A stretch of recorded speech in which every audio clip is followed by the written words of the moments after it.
Un garçon qui est là avec sa mère, qui s'appelle Jean-Baptiste. Il s'appelle Jean-Baptiste à cause d'une de mes chansons parce que ses parents l'ont fabriqué pendant ma première tournée. Ah ouais. Et ses parents ont les premières images tournées de moi en train de chanter qui est jamais eu. Comme première Olympia. Ah ouais. Ah ouais, première Olympia c'est 80. 80, oui. Hein, ah, moi je t'ai vu au Palais des Sports, février 81. Ouais. C'était juste après alors. Ouais, ouais. Et le suivant.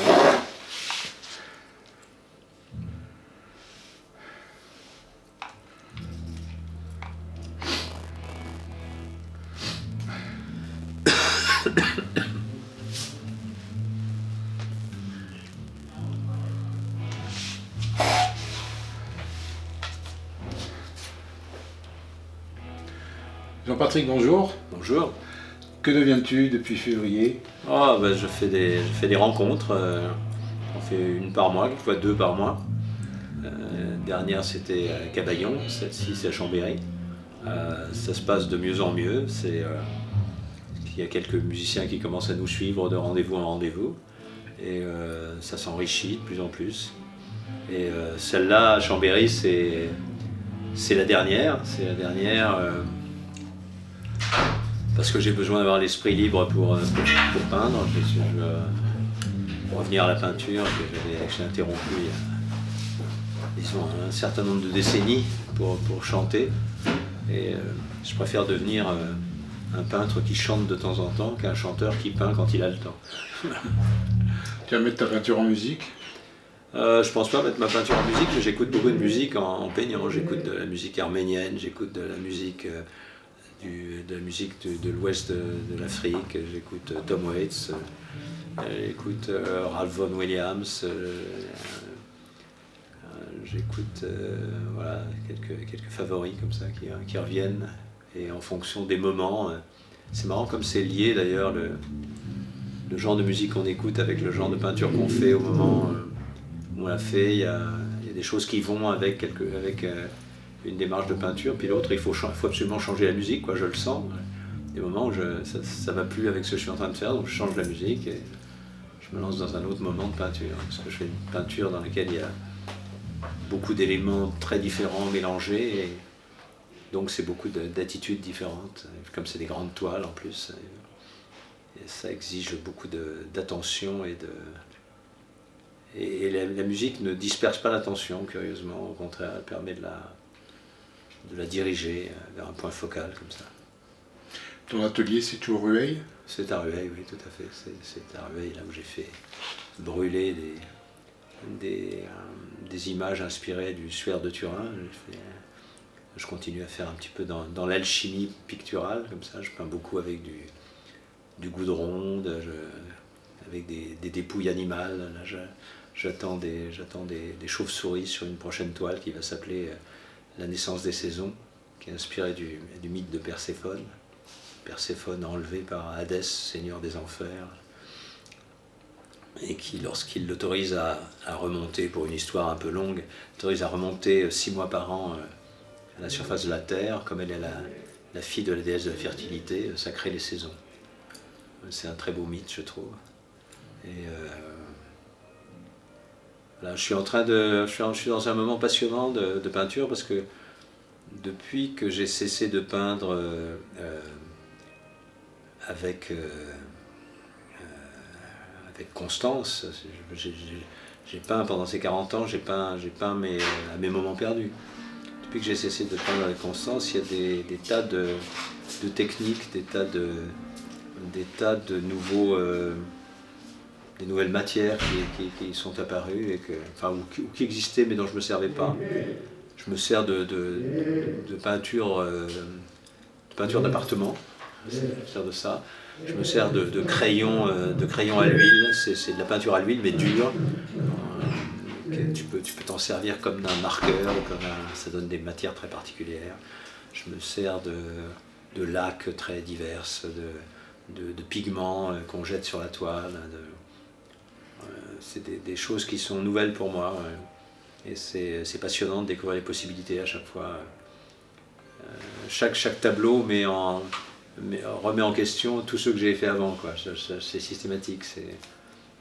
C'est un moment passionnant, quoi. Voilà.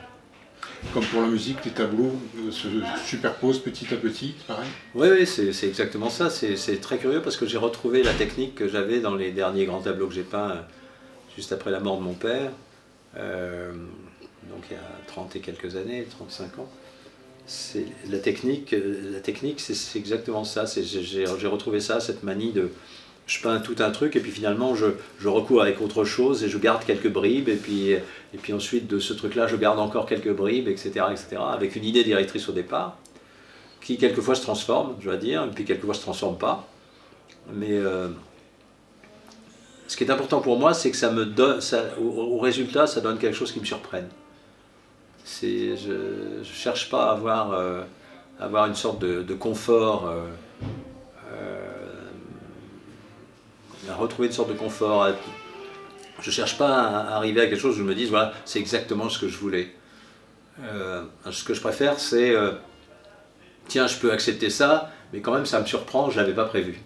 Enfin, c'est le résultat que j'essaie d'atteindre à chaque fois. Il y a toujours un regard de quelqu'un d'autre qui juge ou qui regarde tes points, tes peintures, tes toiles? Il y a quelques personnes qui les voient, mais je leur demande pas de jugement, je leur demande pas d'estimation. Je les vois parce qu'ils sont curieux. Pour l'instant, je vais attendre d'en avoir fait une douzaine ou une quinzaine, et puis je vais aller à Londres où on a une amie qui connaît une galerie très importante, à laquelle je vais aller proposer. C'est difficile de les proposer en elles-mêmes parce qu'elles font 2 mètres sur 2, elles sont grandes. J'ai pris le parti pour cette première volée de peinture, de peindre que des toiles carrées de 2 mètres sur 2. C'est sans doute le CD, tu vois, l'habitude de la pochette du CD qui est à peu près carrée. C'est ça qui m'inspire. On dit toujours que c'est un format difficile. Et comme c'est un format difficile, il y a peu de gens qui l'exploitent, donc c'est encore mieux. J'ai avoir moins de références, moins de choses sur lesquelles m'appuyer, quoi. Oui, le champ de vision, c'est plus ce format 16/9 de 35. Tout à fait, c'est-à-dire qu'en fait, ça amène à une espèce d'exploration de la toile comme un puzzle. Il faut être assez loin pour découvrir son centre à la toile. Il faut être assez éloigné. Sans ça, je fais ça et je vois les gens le faire aussi. Alors ça peut être considéré comme un défaut, je ne sais pas. Encore que, on va dire, quand tu vas visiter une grotte et que tu regardes des peintures de parois comme ça, tu as le regard qui se promène aussi, quoi. C'est un peu... L'art pariétal, c'est une forme d'art très très importante pour moi. De toute façon, quand on regarde quelque chose, c'est toujours la découverte. C'est toujours ce qui prime en premier. Oui, mais il y a des gens qui disent qu'il faut avoir un centre focal, un truc qu'on regarde, et puis ensuite on découvre autour de ça. Moi, j'ai pas de théorie à ce sujet-là. J'essaie de faire des images qui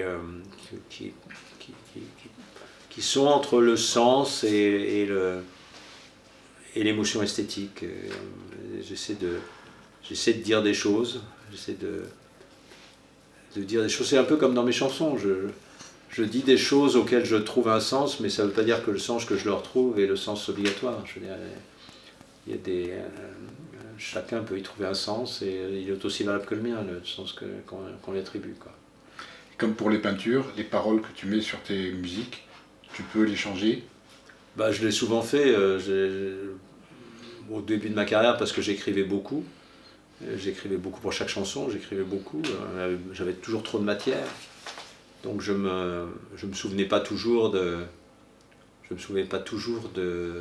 la version qui était sur le disque. Il m'arrivait sur scène de chanter d'autres paroles. Les gens au premier plan vrillaient leurs doigts, leur index sur leur tempe. Alors de dire mais ça va pas, t'es pas au courant, c'est pas ça les paroles.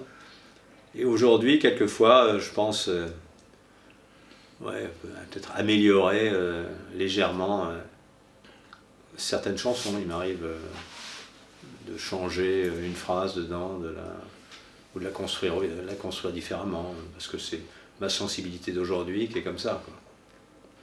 Ce soir, tu chantes à Chambéry.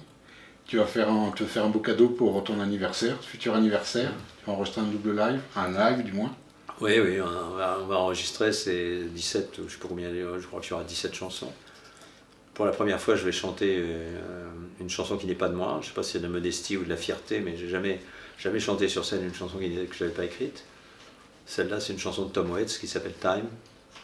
Et c'est une chanson que j'écoute beaucoup, que j'aime beaucoup, comme j'aime beaucoup toute une partie de la production de Tom Waits.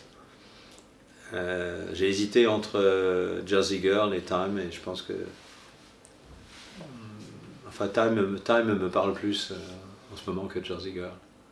Et au niveau du timbre de la voix, tu vas faire comment? Ah bah je vais pas chercher à l'imiter, je vais pas faire comme ça, non, je vais pas faire ça.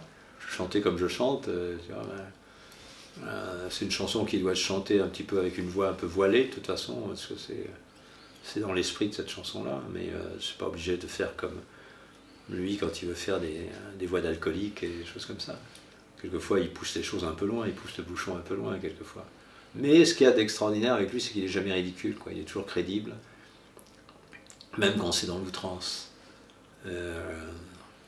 C'est un très très grand, lui, Tom Waits. C'est à la fois un comédien, un compositeur, un créateur d'univers, de monde.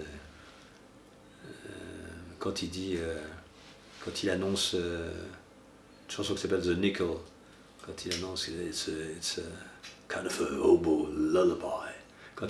Rien que de dire ça avec sa voix, no, so there's a little place called The Nickel. All the vinyls there call it The Nickel. C'est magique quand les gens sont comme ça. C'est comme les très grands acteurs de cinéma, c'est souvent une voix et un physique et un comportement. Pour citer quelqu'un qui n'est pas un très grand acteur, mais qui est un acteur très connu, qui est Harrison Ford.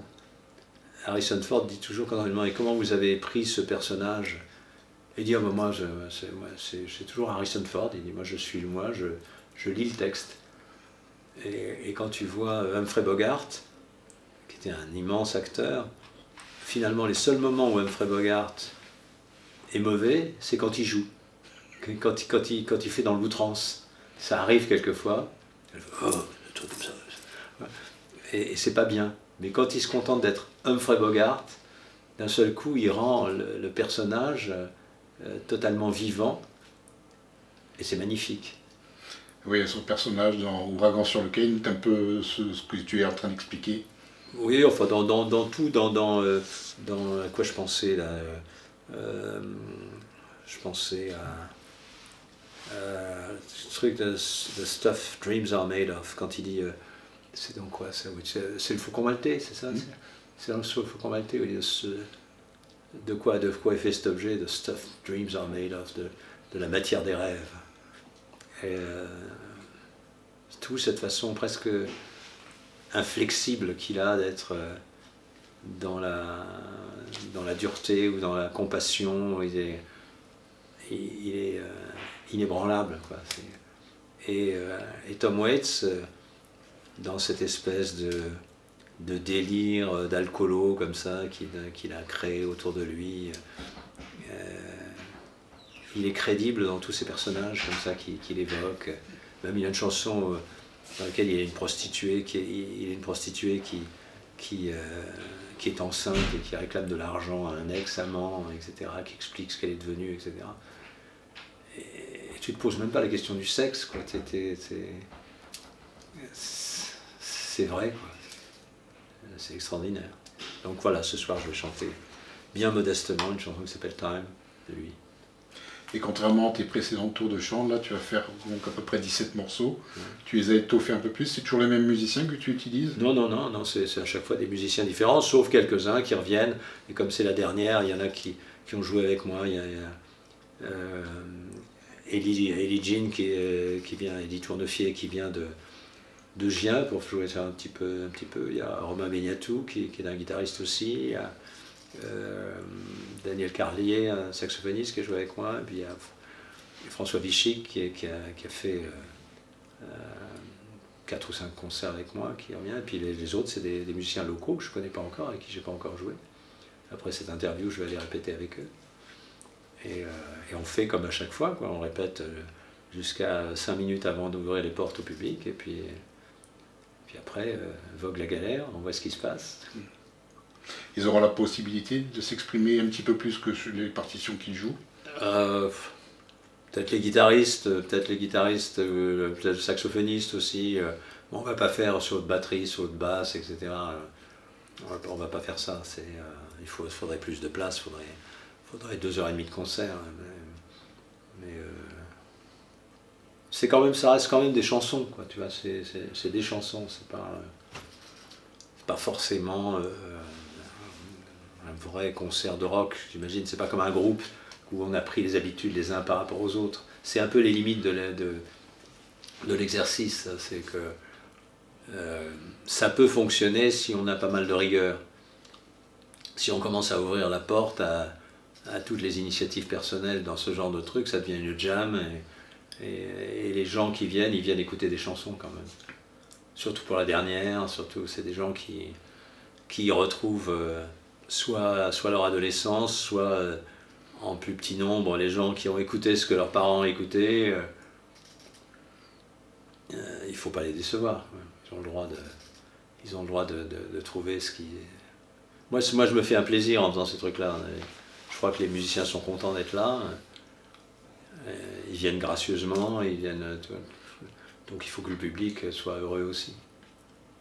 Et donc il faut restituer quelque chose qui soit proche de ce qu'ils attendent.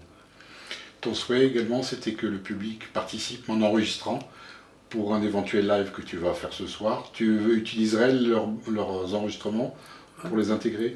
Oui, bien sûr, mais aussi bien les amis qui vont venir chanter en duo avec moi, bien sûr. Et puis je vais faire comme je fais depuis quelques rencontres. Je les laisse chanter quand tu es dans le désert, je m'éloigne un peu et puis je les laisse chanter tout seul sur scène quand tu es dans le désert. Quand ils pataugent un peu sur les couplets, je remonte et je les reprends avec eux. Et puis ça sera honnête, on ne va pas essayer d'améliorer le truc. Bien sûr, Patrice Kung va le mixer pour en tirer le meilleur son possible. On ne va pas découper dedans pour garder les meilleurs moments et tout ça. C'est vraiment l'expérience globale de ce soir qui va être restituée, quoi. Je crois beaucoup à ces choses-là. Ce soir, il va y avoir plus de 700 personnes qui vont t'accueillir, te faire la joie. Tu as vécu ça depuis longtemps? Tu veux dire à ce niveau de fréquentation? Non, avec les rencontres, on tournait plutôt autour de 300-400. C'est la plus grosse. On verra s'ils viennent tous. Quelquefois, les gens réservent et ils ne viennent pas tous. Jusqu'à présent, on a 15% qui ne viennent pas parmi ceux qui ont réservé. Mais je pense que ce sera la plus grosse rencontre qu'on aura faite, oui.